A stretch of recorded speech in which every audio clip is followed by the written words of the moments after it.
Sveiki visi, antras naracijos epizodas su Simu ir Dominiku. Sveiki. Ir šiandieną pas mus Inesa Sadlauskaitė, Kauno Saulės gimnazijos anglų kalbos mokytoja, VDU ateities medijų ir žurnalistikos magistrų studijų studentė, draugė, dukra, anūkė, dukterėčia.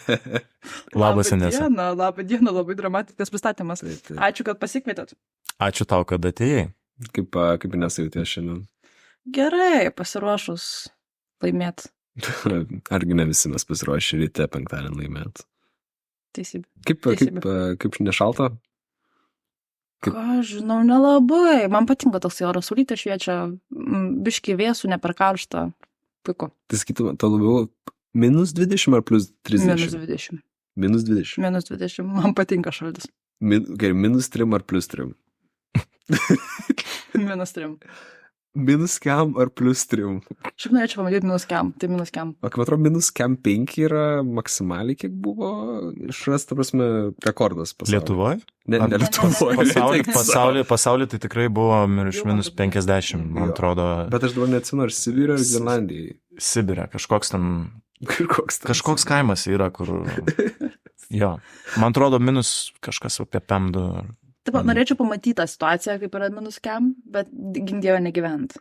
Bet man atrodo, nėra tiek šalta, kiek būtų -20. Nes -5, man atrodo, po toksai sausas šaltis, kur... Jo, išeina taip veidas užšalta. Šiaip tikrai šalta, manau. Yra labai gera dokumentika YouTube'ai, kaip vaikai eina į mokyklą Sibire, eina ir važiuoja, ir ten -5, ir ten yra žiauru, ta prasme, jų tėvai turi atsikelti ryte, ištirpdint vandenį, nes jis sušala per naktį. Ir tada vaikas atsikelia, prausėsi į mokyklą, ten eina per belio kokį šaltį. Žinai, kam aš labiausiai nepavydžiu, tai tie vaikai, kurie į mokyklą -5, bet tų vaikų vaikams.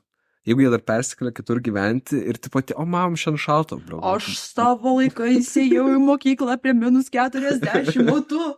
Tai čia mūsų tėvai taip sako. O tai jeigu jų tėvai sakys prie -80, o tu tingi keltis. Žinai, jų namai bus tiesiog vienas didelis šaldiklis. Štai kaip jie gyvens. Pirmas klausimas tau, nes mokytojas darbas neatrodo kaip lengva profesija, tačiau atrodo visai spindėje. Ir kaip nukeliavo tavo gyvenimas iki tokio karjeros laipto? Tai sakykime, viskas prasidėjo nuo dugno. Šiaip pati mokytojo profesija pas mane gyvenime pas mane atsirado taip, kaip kryperis, taip įslinko ir jau kaip supratau, kad aš dirbau mokytoją, tai buvo, wait. Realiai kaip tas dugnas atsirado. Tai 4 metus aš studijavau bakalauro viešojo komunikaciją ir ant 3 metų sėdėjau paskaitos metu ir galvojau, o ką aš čia veikiu. Bet realiai, mano visi kolegos profesija, viena buvo įsidarbinus užsienio reikalų ministerijai, PR skyriui, kiti dirba redakcijose, o aš sėdžiu ir mėgaujuosi gyvenimu. Atinu į paskaitas, grįžtu namo, padirbu prie paskaitų ir man pasibaigia. Ir tada ties vieną dieną mama sako, žiūrėk, tu turi anglų visą kitą, gal nori pabandyti mokytojo profesiją. Galvoju, gerai, vis tiek darbo neturiu, tai kodėlgi nepabandžias. Ir tada ištiko antras dugnas. Sėdžiu aš darbe, 4 kurse ir galvoju, aš vėl mokusiu žurnalistiką, bet dirbu visiškai kitą darbą. Ir po to dašuto momentas, kad čia mano ta profesija nėra kažkuom labai skirtinga nuo žurnalistikos. Tu realiai stovi pamokoj, tu turi savo spaudos konferenciją, tu kuri kontentą vaikam, kad jie suprastų, ką tu nori pasakyti.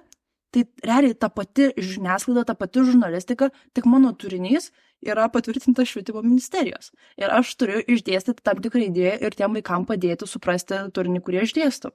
Tai realiai ta žiniasklaida ir ta žurnalistika, ką aš mokiausi 4 metus, yra labai susijusi ir koreliuoja tarpusavėje su tuo, ką aš darau mokyklai.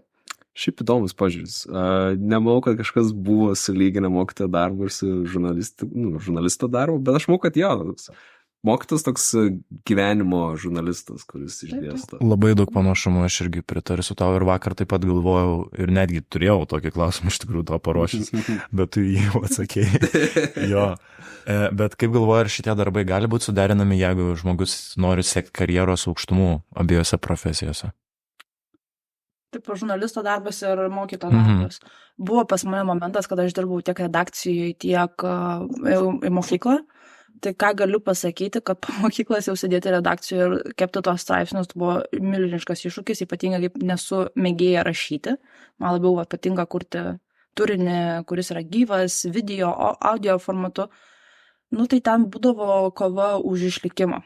Ta prasme, sėdė jau taip redakcijoje, atsiunčia kokią nors informaciją, tipo parašyk straipsnį ir tu sėdė ir supranti, kad, straipsnį čia gerai iš to nebus. Ir dar vienas toksai kontempliacija vyksta, ką aš vėl darau su savo gyvenimu. Tai padirbau tą redakciją 5 metų, gal net tiek neišdirbau ir buvau tokia viso gero, aš nebenoriu. Tai čia buvo tas turbūt lūžis mano gyvenime, kada teko pasirinkti, ar aš esu pilnai mokytoja, ar aš esu pilnai žurnalistė. Bet pasibaigus bakalaurui, supratau, kad aš nenoriu paleisti šito viso įdirbio savo žurnalistikos ir medijų raštingumo karjeroje ir pasiėmiau magistrą. Ir dabar atsakyti pilnai klausimų, ar jie yra suderinami tarpusavėje, aš negaliu. Nes šiuo momentu pas mane viskas toksai lengvas chaosas, visko daug, visko pilna ir visur aš turiu būti pasiruošęs atsakyti klausimus iš įvairių pusių. Tai, sakykime, galima suderinti, jeigu labai noriu. Aš man atrodo, galiu negi atsakyti šitą klausimą. Prašau. Būni žurnalistikos mokytojai. Medijų raštingumo, žurnalistikos mokytojų galiu būrelį turėti, man rodos. Žurnalistikos mokytis skamba kaip, aišku, fake profesija, kurią susigalvoji, kai po merginos tėvai klausia, ko tu užsiemi, o tu ten rašai straipsnius kokiam online blogė. Aš esu žurnalistikos mokytojas. Tu gali sukurti savo būrelį ir siūlyti mokyklom ir galbūt tave priims. Aš turėjau medijų raštingumo būrelį. Rimtas? Jo, atėjo pas mane net 4 vaikai. Buvo man įdomu, jam nelabai galbūt. Labai norėčiau tikėti, kad kažkam padėjau. Kažkur. O kaip tu viską suderini, tu ką tik sakei, pas tave visko pilna, tai ar nepavargsti, ar neturi perdegimo? Jis labai arti, stovi už peties. Labai esu dėkinga savo mokyklai, kuri atkreipė dėmesį, kad aš dar studijuoju. Ir studijuoju tvarkaraštį taip, kad gaunasi aš nuo pirmadienio iki trečiadienio dirbu, nuo ketvirtadienio iki šeštadienio mokausi. Vadinasi, yra toksai truputėlį darbų pasiskirstimas, tai gal truputėlį ir lengviau yra laviruoti tarp užduočių ir tiesiog viską suspėti. Bet kartais viskas persipina ir tu sėdi pamokoj ir galvoji, kiek tau užduočių reikia padaryti universitetui, arba sėdi universitetui ir galvoji, kaip dabar pasiruošti pamokom. Tai viskas persipina ir svarbiausia yra išlaikyti tą šaltą protą, nepasiduoti emocijom. Tai pas mane kambarį dabar yra toksai vos ne visas sienų lapelių, ką aš turiu padaryti, kad aš turiu padaryti ir kodėl aš tai turiu padaryti. Tai tie lapeliai padeda man išlaikyti sveiką protą ir nepasimesti tam visam darbų įkarštyje, kad galbūt kažką pamiršiu arba kažką, bet yra buvo momentų, kai ateinu į klasę, žiūri mane vaikai, aš žiūriu vaikus ir sakau, kas yra. Sako, mokytoja, šiandien kontrolinis. Aš sakiau, matot, kaip įdomi čia išėjo. Ir tada arba, tu greitai sugalvoji kontrolinį PowerPoint'ą su taipinį, kol dar kažką ten pasakoji, arba bus, sakai, žinot ką, aš pagalvoju, kad jūs per daug dirbat ir kontrolinį nukeliam į kitą dieną. Wow. Tai buvo ir tokiu atveju. Ta prasme, šita profesija yra dinamiška ir mokytis ir dirbti vienu metu yra ir sunku, ir smagu. Tu dabar studijuoji ir pedagogiką, taip? Taip. Ne tik žurnalistiką? Taip. Okay. Wow. Šiaip iš tos istorijos, kad, žinai, kartais pamiršti ir kažkas tu turi priminti vienas iš tų vaikų, tas vaikas, jisai nekenčiamiausias klasėje ir iš karto galiu pasakyti. Būna labai juokinga, nes jie patys tiesiog jie su manim bendrauja ne kaip visiškai su mokytoja, kiek su kokia drauge, kurios turi klausyti. Ir jie patys pasako ir jie tada supranta, ką jie pasakė. Nes jie tiesiog mato man veidą, aš tokia, ir tokia, kam tu pasakėjai? Nes jie yra 100% įsitikinę, kad aš viską atsimenu. Ja. Ir jie vis pamiršta tą faktą, kad aš nevenį nieko neatsimenu. Ir jie tiesiog sėdi tokia, tu pyp, kam aš tai pasakiau. Bet nieko smagu. Šiaip man įdomu, vis tiek universiteto darbai, redakcija, mokytojas darbai, dabar pedagogikos dar studijos, visur eina ta tokia žodžio magija, kaip ką rašyti, ką aš sakyti. Ar tu tiki, kad žodžiai, ką mes galim užrašyti, gali išsakyti viską?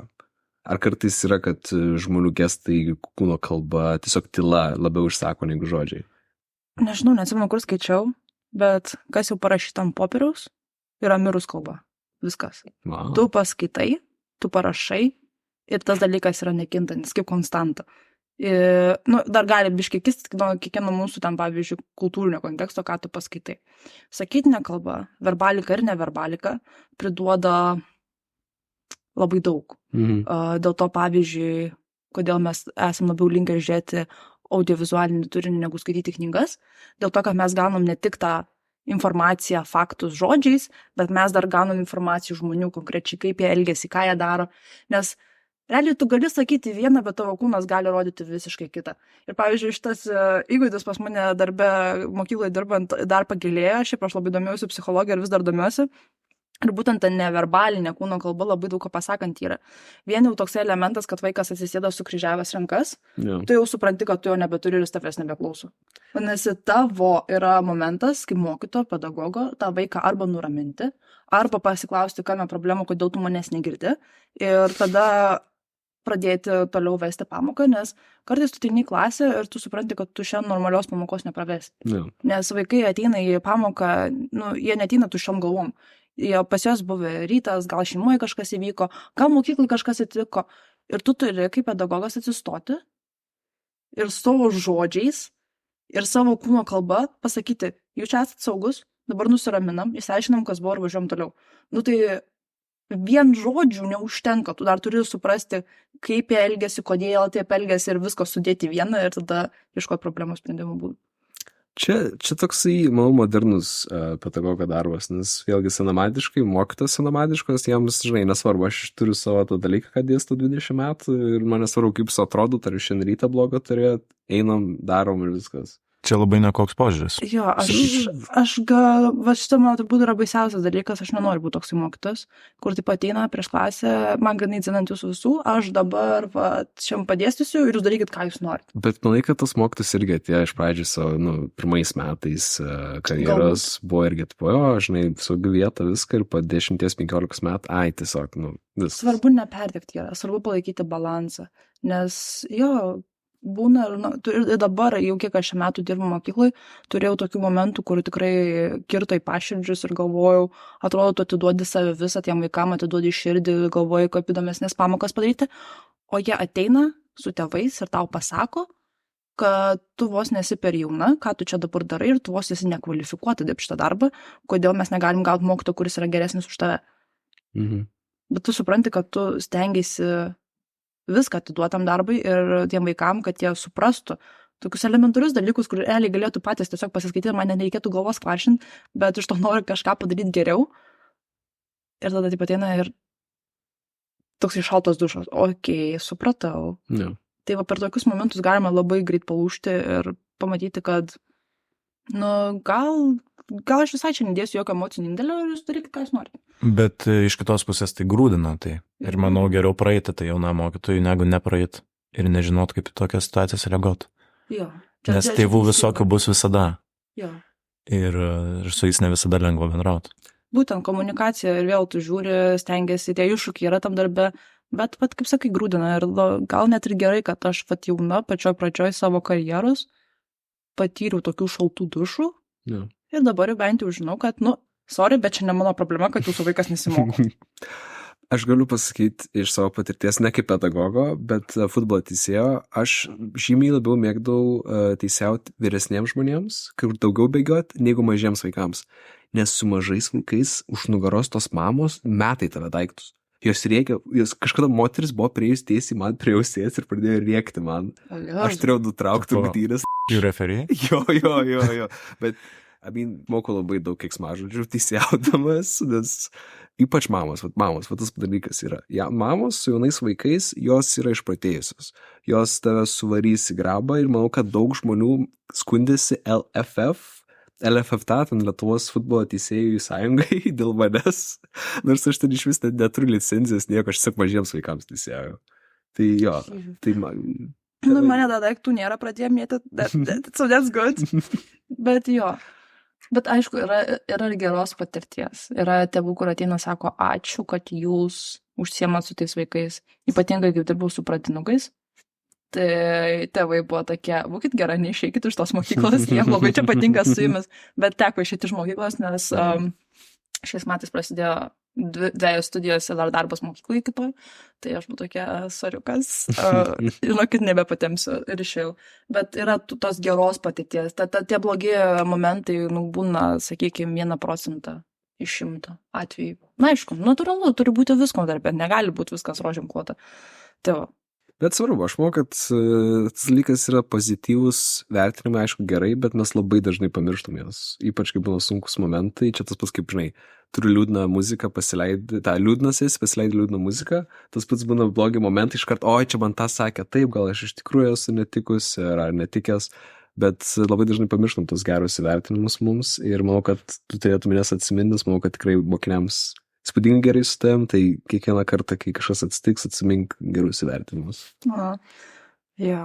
Čia visur visada tai bus, tai jeigu tu, sakykim, įsivaizduoji kokią nors įmonę, ne, ir jinai vieną kartą susimauna ir tu gauni blogą klientų aptarnavimo patirtį, tu atsiminsi tą blogą patirtį, o ne visas geras. Bet žinai, kaip ir žmonės. Mokomasi. Taip. Tai gal gerai, kad atsimini tą patirtį, nes kitą kartą apsaugosi save nuo tos klaidos pakartojimo. Žinoma. Bet nereikėtų užsisukti tam cikle.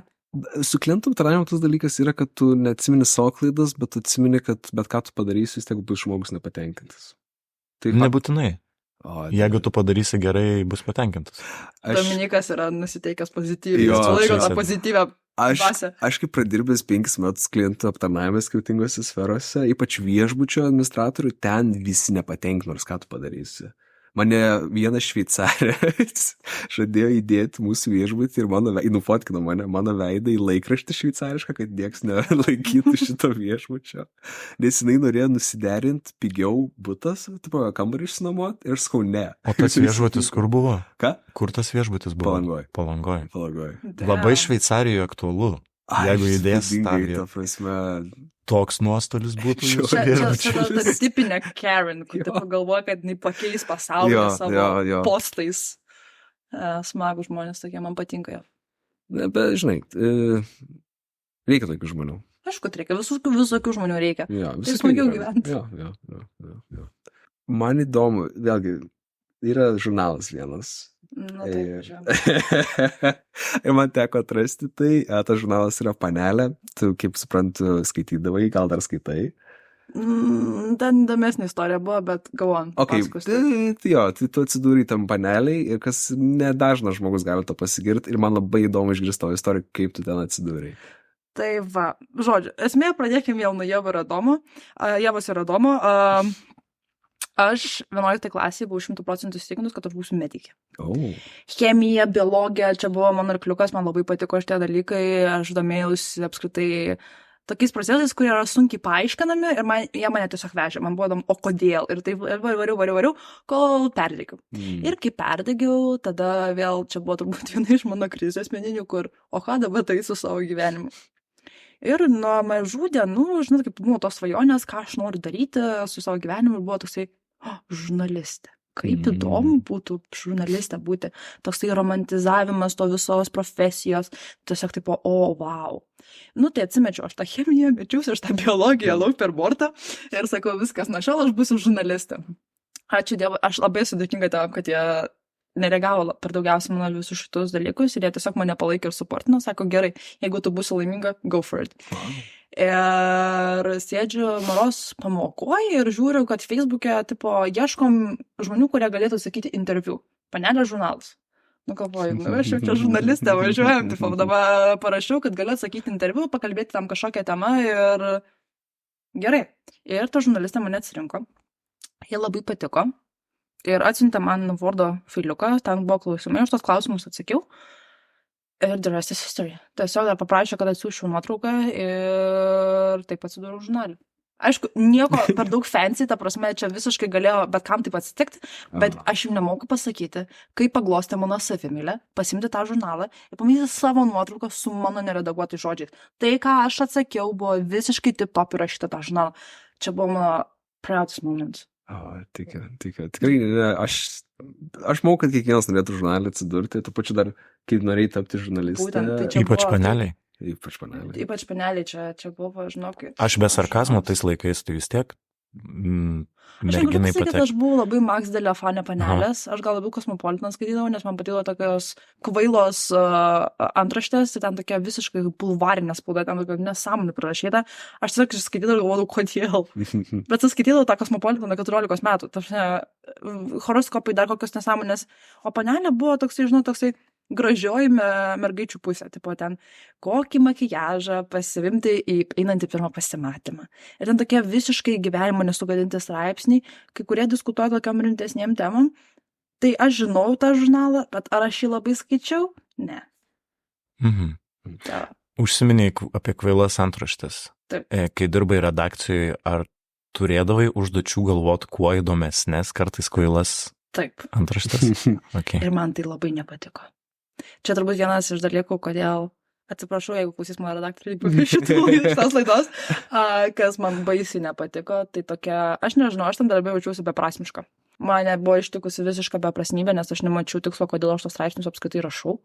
Atsimenu vieną konkretų momentą, kuris mane tiesiog išmušė iš vėžių. Žodžiu, yra tokia rubrika, kur skaitytojai atsiunčia kažkokią nors naujieną arba video ir redakcija tiesiog tą informaciją dirba ir padaro šitą straipsnį. Nu ir aš gavau video, kaip eina žmogus per perėją su šuniuku taksu ir uždant šuniuko maišą. Ir video pasibaigė ties to. Sako, padaryk dabar įdomią antraštę ir įdomų straipsnį. Ir aš sėdžiu. Net neįsivaizduoju, kur tai įvyko, kodėl tai įvyko, kada tai įvyko, apskritai kam tai gali būti įdomu. Ir va čia buvo to. Ir panašiai 99% tu gauni tokio pobūdžio informaciją, kur tu net nesupranti, kokie esmė iš to ir ką mes turėtume tai skelbti naujienų portalą, bet tavo darbas padaryti kuo įdomiau. Jis įdėjo šunį maišą? Nu, tipo, ne. Bet ant šunio uždėjo Maximus maišelį. Tai gal lyjo? Tipo, kad panešti. Bet jis to maišelio nepaleido. Jis tiesiog laikė rankai tą maišiuką, tiesiog kad tunšus padėjo. Ir tai buvo šiandien gyvūnų teisų pažeidimas. Nu, sorry, bet aš nemačiau esmės rašyti tokio straipsnio ir maros aš po tos dienos tiesiog nebepasirodžiau redakcijai. Nu, bet jie nebuvo su manim pasirašę darbo sutarties, tai aš nieko nepažiūrėjau. Aš tiesiog dingau iš ten iš radarų ir buvau tokia, no, my life is better than this. Tai jo, rinkitės redakcijas atsakingai, kur dirbat, nes geriausia tai patiems kurti. Tai labai džiaugiuosi, kad pradėjęs kurtis. Jūs galite patys būti atsakingi už savo turinį, patys žinot, ką darot, kodėl darot ir kaip darot. Ir patys esate atsakingi už tai, ką paleidžiat ir publikuojat. Niekas nesakė, kad mes negalvosim kvailų antraščių. Ne, kvailos antraštės yra kartais gerai, tokie kaip mini clickbaitai, bet rašykit teisybės. Kas be ko? Aišku, galim sekundę leisti ir padėkoti, nes ir kad atėjai, to pačiu, kad ir padėjai mums su šito podcastu pradėti. Ir esi mūsų antras svečias. Visgi, jeigu ne, nes aš manau, kad mes su Dominiku čia pasidėtum ir nekalbintum. Tikrai. Aš čia kaip ačiū jums, kad už kokius žodžius, man malonu padėti. Bet žinau, kaip man ta piramidinė schema. Tai jau kaip pats įsitraukia, tada visus kitus nori traukti. Nes tu supranti, kad tai yra fainai, tai yra naudinga, bet kiek iš mano patirties buvo, kad sakau, ateikit į radiją, žiūri fainai, čia kuriu turinį, ieško naujų temų, nes žurnalisto profesija yra pakankamai įdomi, tu turi domėtis daug įdomių visokių dalykų, nes tu kitaip nesukursi turinį įdomus.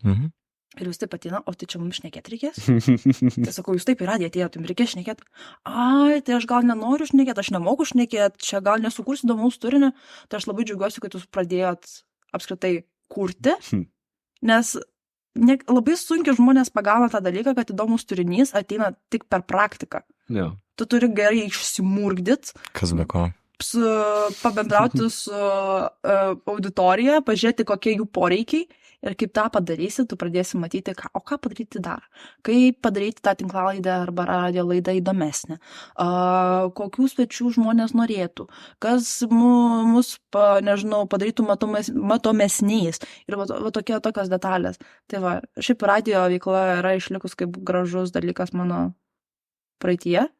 Ir aš labai džiaugiuosi, kad jūs pradėjot, tai tikiuosi, kad jums ta patirtis bus tokia pati faina, kaip buvo man. Tai gal dar turėsim sugrįžimą? Labai norėčiau, bet nepažadu. Labai norėčiau. Šiaip man vienas įdomus dalykas, čia grįžtant, gal tu minėjai, kad turėjai perdegimą vieną mokykloje, kai medikė jau nebenorėjai tapti, turėjai vieną perdegimą redakcijai. Aš manau, daug žmonių turi tos perdegimus, bet jau nebežino, ką daryti ir dažniausiai keliams metams atkrenta ir visiškai būna niekas. Kaip tu perlipai tos perdegimus? Vis tiek. Šeima, vienareikšmiškai šeima. Turiu šeimą, kuri mane palaiko bet kokiais atvejais.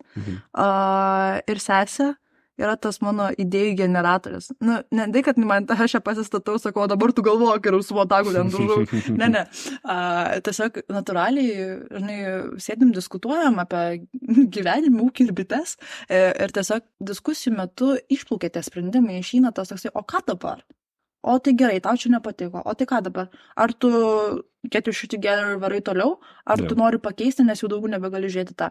Ir tokių pokalbių su mama, su tėčiu, su sesė metu, tai atrodo, tas gyvenimas netrodo toks, žinai, juoda balta, o tu supranti, nu gerai, dabar yra sunkus momentas, dabar yra visiškai dugnas, visiškai neturi idėjų, bet okay, visiems taip atsitinka. Tiesiog dabar turi susikoncentruoti ir toliau nepamesti rutinos ir toliau važiuoti. Ir po kiek laiko išplaukia. Nu, ta prasme, gal nebūna ten kokia, pavyzdžiui, jeigu imtume laidas, nebūna ten kokia viena laida labai jau maks įdomi, būna kokių kliauzų padaryta, bet po to įsivažiuoji, išsijudini ir pamatai, nu čia buvo toksai laikinas nesklandumas, o dabar važiuojam toliau. Spūdinga, aš negaliu pasigirti to, pas mane šeimoje labai tyla yra. Su tečiu mes 22 metus nešnekėjom, tik tais pirmo tečiant, tai Romose nėra laidotuvės, pirmą kartą pašnekėjau ilgiau negu 5 minutės. Tai pas mane to nesidalina, bet aš džiugu, nes kiekvienas žmogus turi turėti kam įsilėti ir džiugu, kad tau padėjo per tos perdėgymus šeima ir kad yra ta vieta, kur tu gali būti saugi.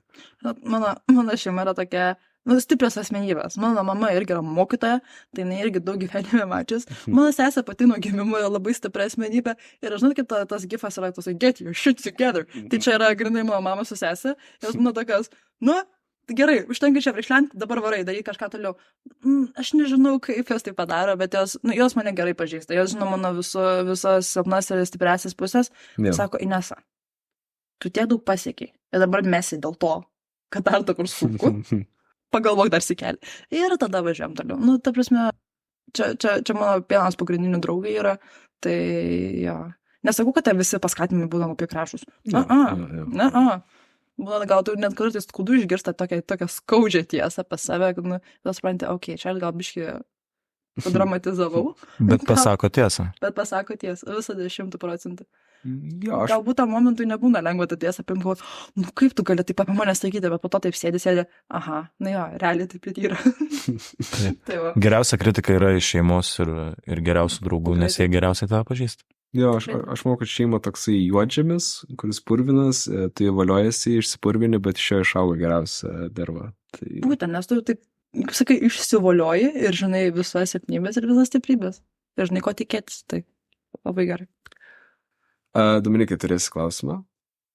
Aš turiu klausimą. Aš visada turiu klausimą. Aš žinau, aš matau tave, tu vis toks energingas paklausi ir aš vis pertraukam tave. Aš tiesiog spirgu. Mokiniai pamokoj sėdė ir matau ir spirga, tokia, sakau, kas yra? Mokytoja, kiek metų? Wow. Ir taip sėdė. Gal sakau, aš nesakinėsiu šitą klausimą. Sakau, jaunesnė negu visos, bet sakau, vyresnė negu reikia.